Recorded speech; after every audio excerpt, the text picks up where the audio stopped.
are listening to Fast Track Podcast, the place to be to fast track your personal finance or fast track your business, or both, through a series of conversations with those who have learned it, done it, and made it.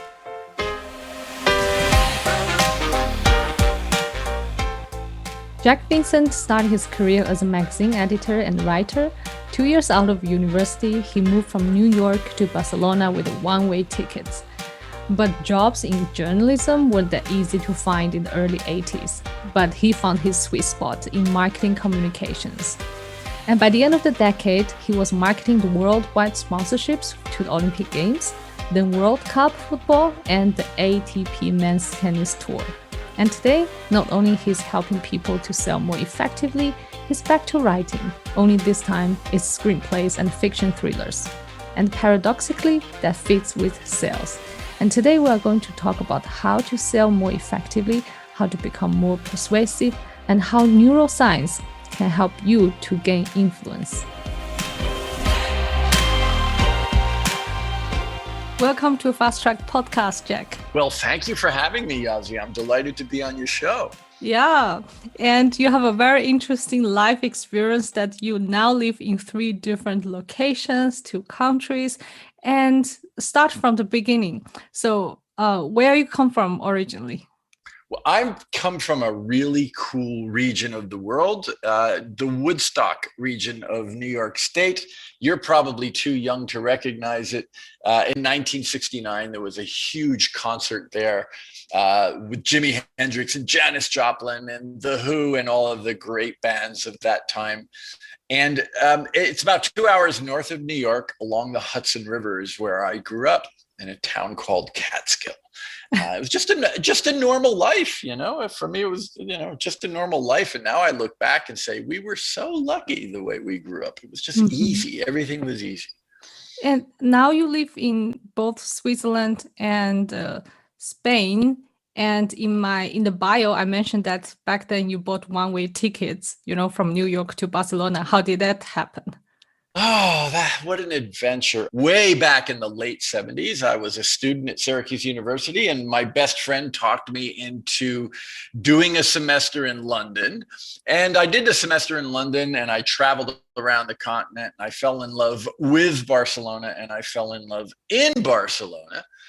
And so I graduated university as a magazine editor and writer, and also wanting to write the great American novel and all of that. I became in love with the whole Hemingway, Fitzgerald, all of those people, the expatriates living abroad in Europe and stuff. And a year out of university, I worked a year at a local newspaper.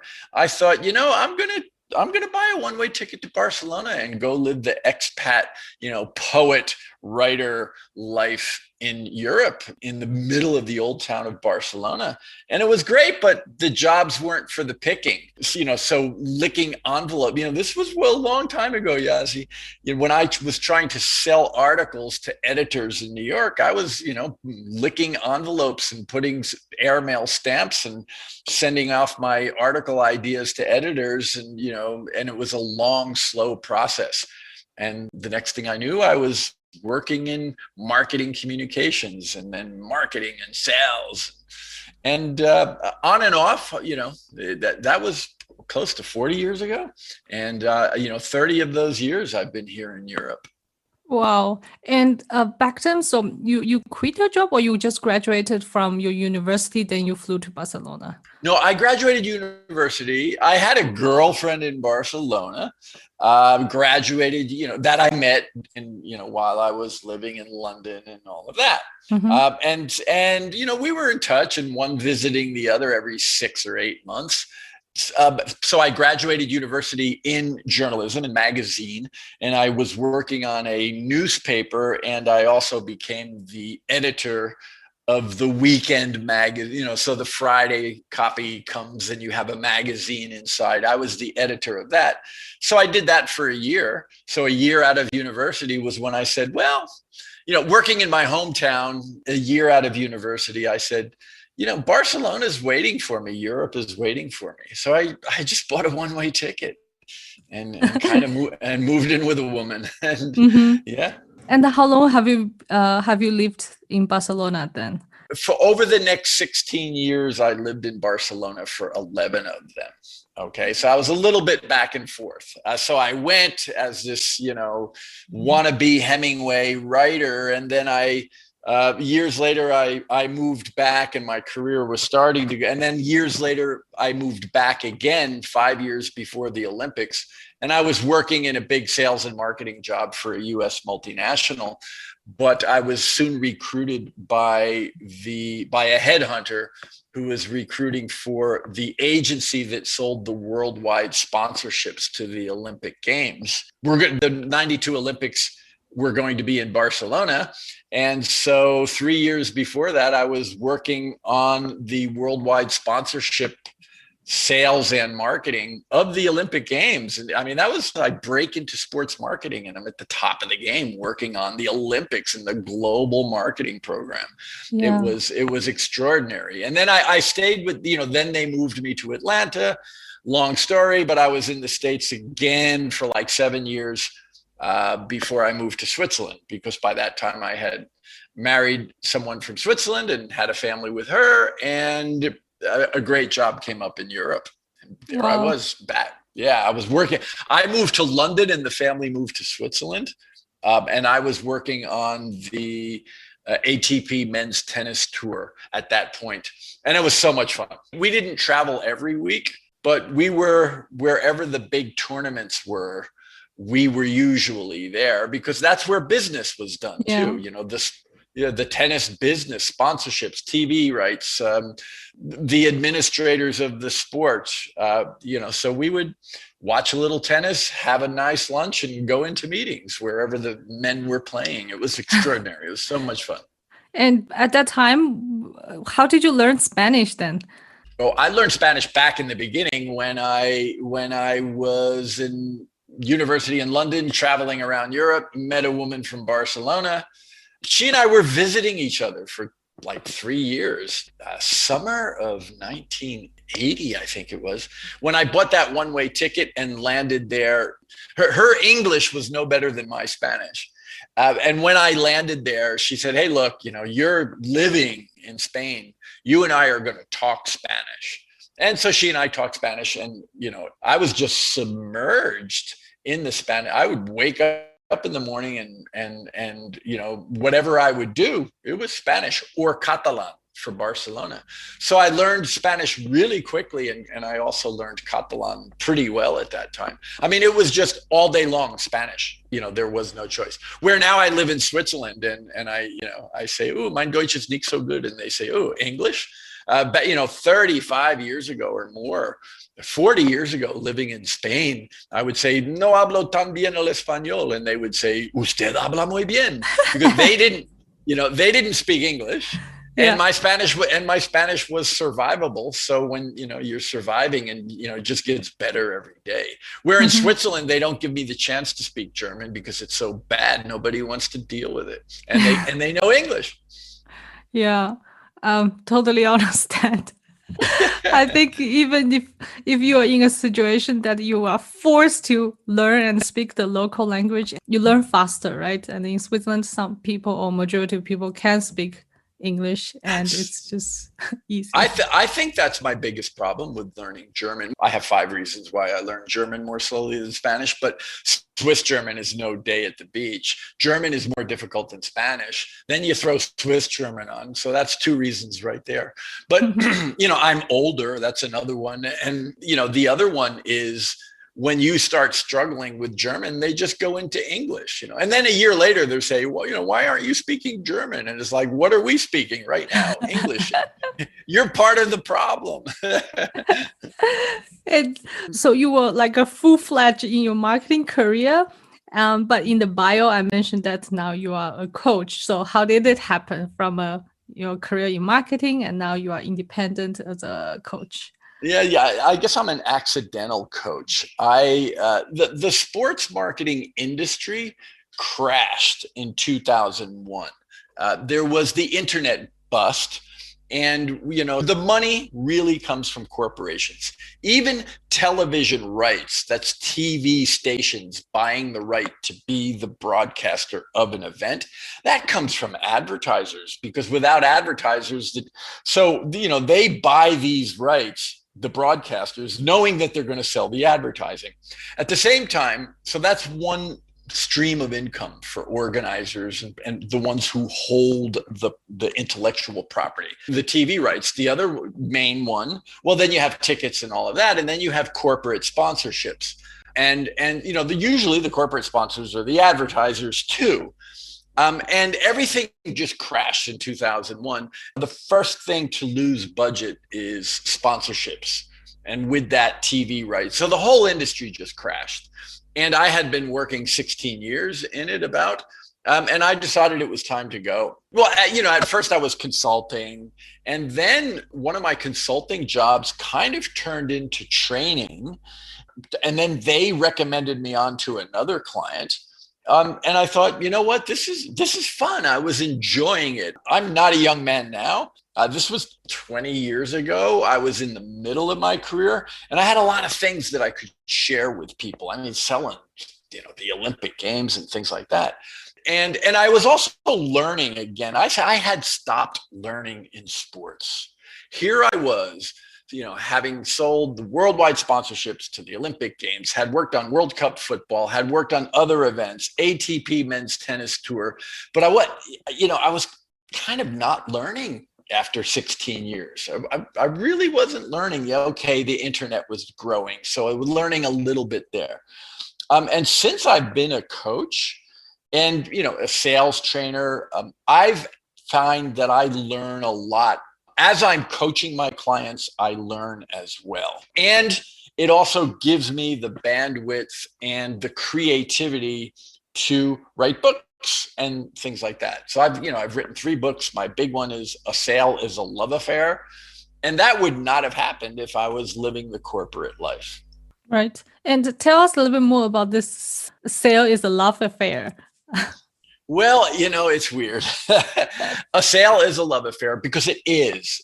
What I've noticed is that the process of finding clients, selling them, negotiating with them, and having a happy journey with them is like finding love, falling in love, and having a happy relationship. I was separated. I was coaching. I was on a 3-day workshop out in the Swiss Alps with a client, and their sales team in from around the world. And their sales, it was like 15, when they sold something, it was 20 million. So they had 15 salespeople around the world, and they were all in Switzerland, and we were on a mountaintop, small place doing a workshop with flip charts going and stuff. And at one point, I was saying, when the customer does this, what should you do? And they're answering, and I'm writing on the flip chart. And at one point I said, well, you need to ask the question, what's wrong, baby? It's kind of like a relationship. It's love. You're not talking to me, honey. Tell me, baby, what's wrong? I gotta know. And everybody laughed. And then what happened was that became their joke too. It became our joke. And in stand-up comedy, there's a tool called the callback.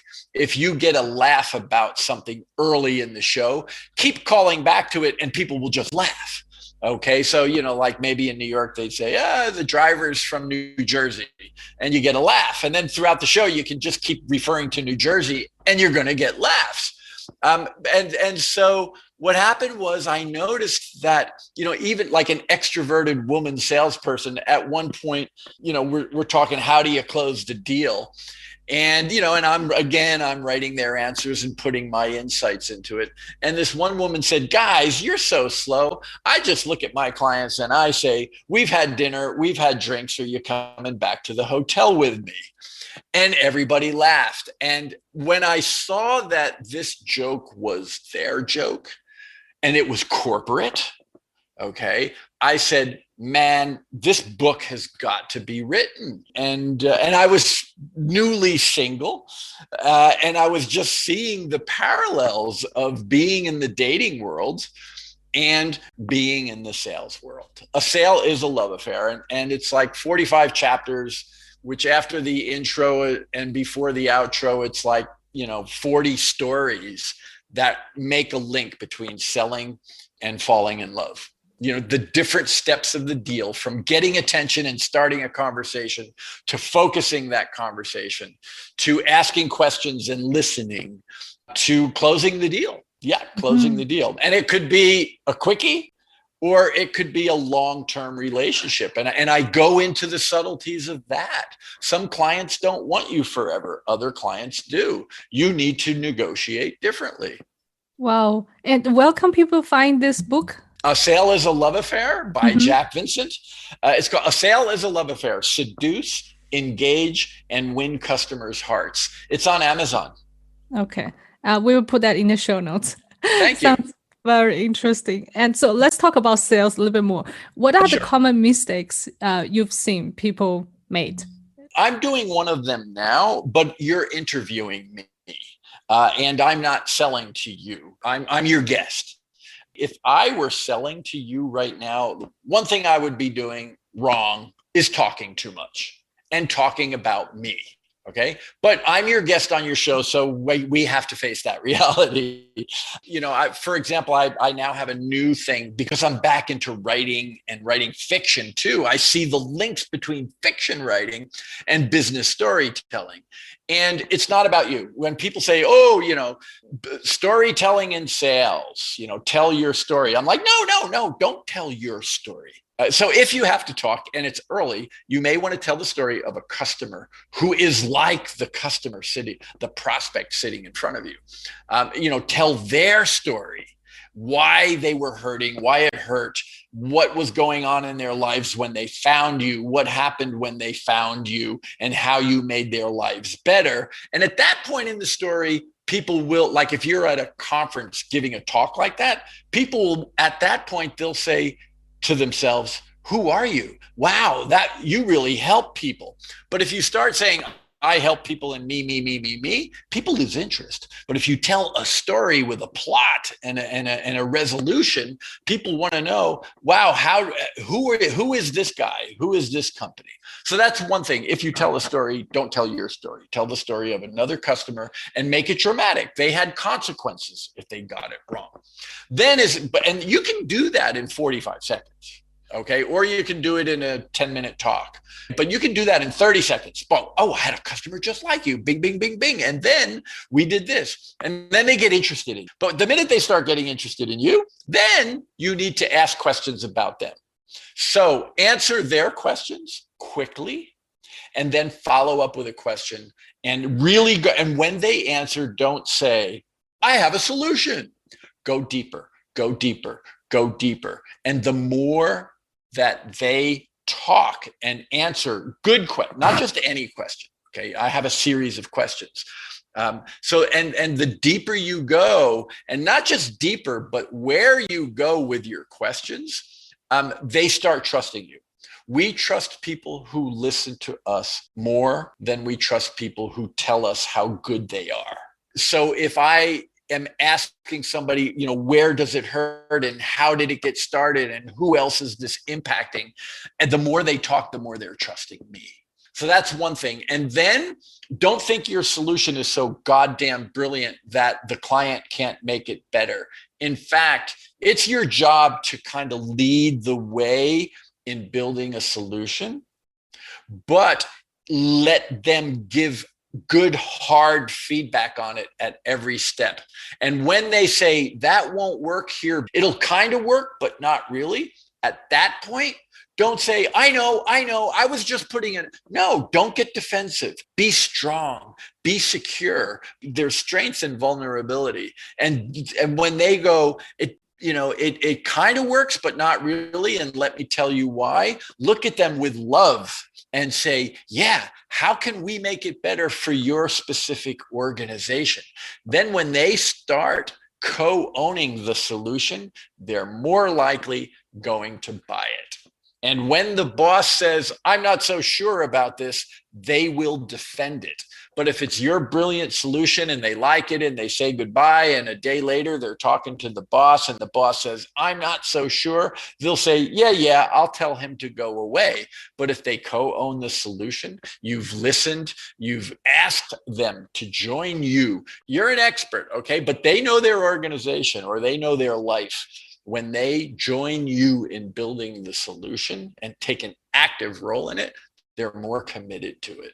Right. So you mentioned like tell the story, tell other people's story, listen more, ask them questions, provide them a solution that they co-own it, like lead them to come up with a solution. So the customer feel like it's part of their idea. So they are more likely to go on this journey together with you.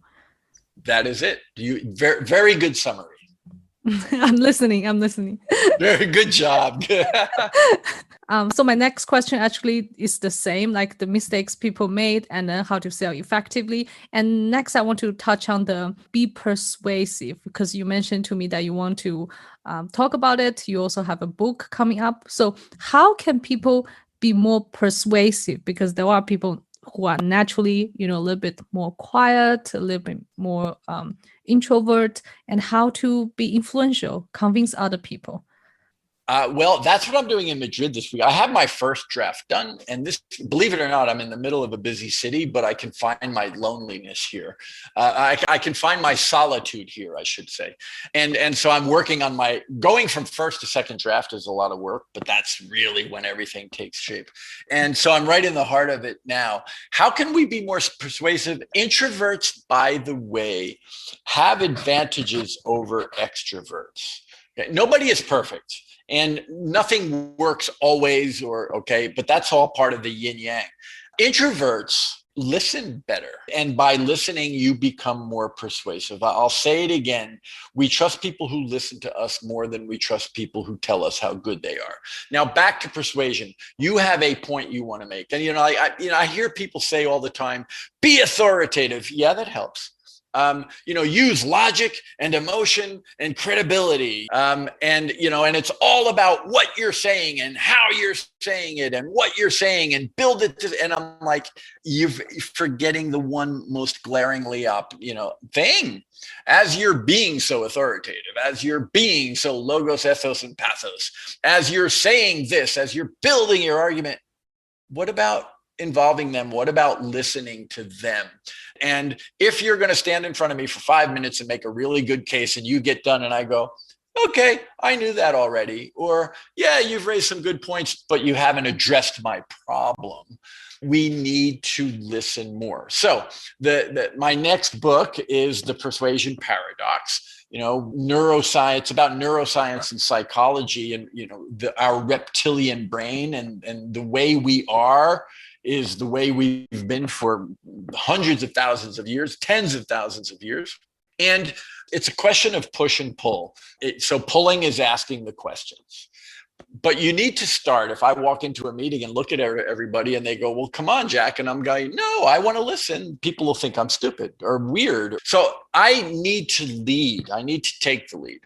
So triggering their interest with something that is going to pull them into the conversation. It's going to hit them in the heart as it hits them into the head. I don't sit in front of a CEO of a mid-sized corporation. I usually don't sit in front of CEOs of major corporations unless we get to. But when I'm working with big corporations, I'm dealing with country managers or region. Okay. And in mid-sized organizations, I might be dealing with the CEO and marketing director or something like that. I'm not going to walk in there and say something that, let's sit on the yoga mat and contemplate this because I'm trying to touch your emotions. No, I have to touch their emotions, but I want to do it in an ambiance and in a scope that is their business. So it needs to sound professional. It needs to be professional to their business, but I'm also punching them in the chest. So I might say, we dealt with a company. I dealt with a company very similar to yours a year or so ago, and they were sliding in market share The competition was all over them, and they had some great products and solutions, but the sales team was not executing well, and it was getting worse. Believe it or not, I have touched emotions there too. So if the CEO or the senior person in the room leans forward and says, "How did you do that?" I've triggered them. They're all of a sudden, their curiosity is such that they are totally into the conversation. I need to find something.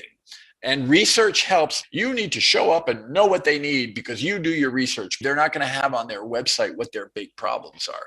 But, so you do that through conversation.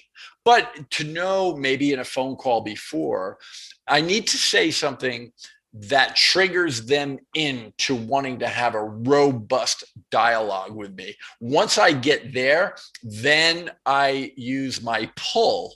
So I need to push that. I need to trigger that. And that is the amygdala part of the brain getting triggered and sending signals to the prefrontal cortex saying, "This is important. Now, please pay attention."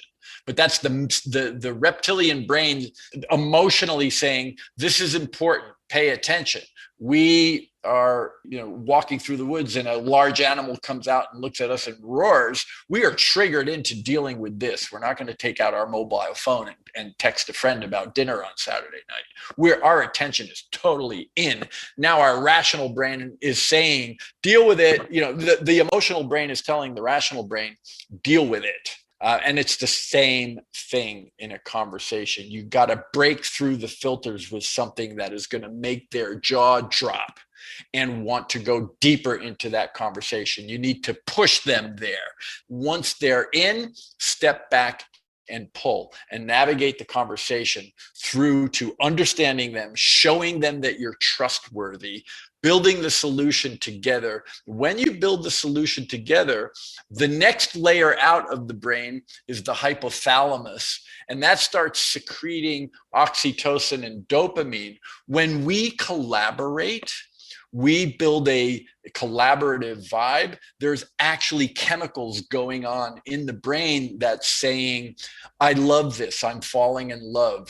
Oxytocin and dopamine. "I trust you. We are a team." And when you can do that, when you can make that happen biochemically, yes, biochemically, you are building more commitment. You are encouraging them to commit more to you. It's very crucial. I think, like you said, there is a neuroscience, there's a reason behind it. And once you get your customers committed the journey with you, you're more likely to retain the customers. And then the project is more likely to be successful and everybody wins. Absolutely. Absolutely. And in this new book, is it about how to use neuroscience to be more persuasive? Are there any other content that you are going to review to the readers? Oh, well, neuroscience is centered to it. I mean, you don't have to work in a lab.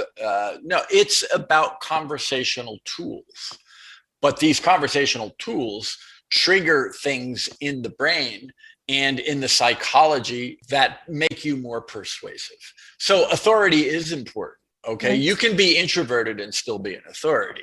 So people want to know that you have the competence, but they also want to know that you have the deference. They might not consciously know this, but when you are deferential and you listen and you engage with them, the love, really, the dopamine and the oxytocin, the trusting, this just builds. And there are tactical ways. Yes, tactical sounds like a bad word. It's not manipulative, but you want to sell, right? And you want them to trust you and say, I want to work with this person for a long time. You can have all of the technical skills, but if you're not building the love in a neuroscience psychological way, I mean, so even a sale is a love affair. That was before I knew about the neuroscience stuff. A lot of the same stuff is going to be in there, but I think this way is going to be another way of impacting, because it's saying what's going on in the body, in the nervous system and the brain. And I believe that knowing this, people will come away with a few more tools on how to activate it. Yeah. And you mentioned that you have written other 2 books. Would you mind tell the audience what are the names of these books? Where can they find them? And as well as where can they find you on the internet? Oh, well, everything is available on Amazon. My first book was called Sales Pitches That Snap, Crackle, and Pop. And that was about 4 years before a sale. That was 2011. A Sale as a Love Affair was 2015. And then around 2017 or 2018, I write poetry and I write love poetry. And so I was out, networking in Zurich or Zug or Madrid or wherever, and I'd be saying, yeah, I write poetry, love poetry. And somebody would say, I do too. And I'm like, oh, no kidding. Wow. Gee, and I'm thinking about doing a book, but it would be a thin book because I don't have that many poems. And they go, well, if you ever, maybe you should do an anthology. And I'm like, well, that's an idea. And then a week later, I have a glass of wine in my hand or talking to you, and I'm going, I write poetry too. I write love poetry. And they go, my boyfriend writes love poetry. Really? Hey, if you ever want his address, I was like, okay. And then, I have another one of those conversations. And, the following morning, I wake up to an email saying, yeah, I want to be in your anthology. And I'm like, I'm not doing an anthology. Well, I thought, hey, maybe I should.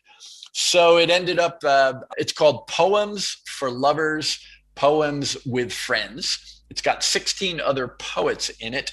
About half of the poems are mine. I curated it. I have the right to put in what I want, and I did all the damn work. And I knew the process for self-publishing a book. But so I gathered 16 other poets. Some of them gave me 1 poem. Some of them, I put a limit at 3 each. So I have 25 poems in there, and I have about 35 poems from others. So Poems for Lovers, Poems with Friends was 2017 or 2018. And now I'm working on the Persuasion Paradox. I'm also working on fiction. I'm at the point in my life now where I do work less when it comes to client-facing stuff. I've just kind of gone back to my creative groove. But I'm still helping companies. Yes, I am. Yeah. Okay. And if someone wants to have individual coaching with you, can they also get in touch with you besides companies?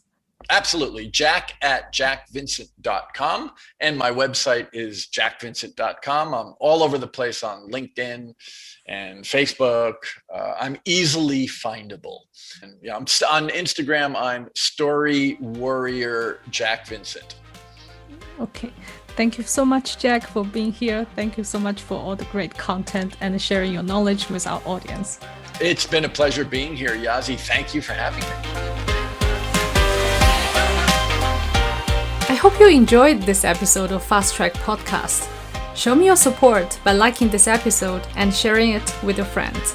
Join the Facebook group at Fast Track Podcast 1, or you can find us on Instagram, YouTube, and of course the homepage fasttrack.life.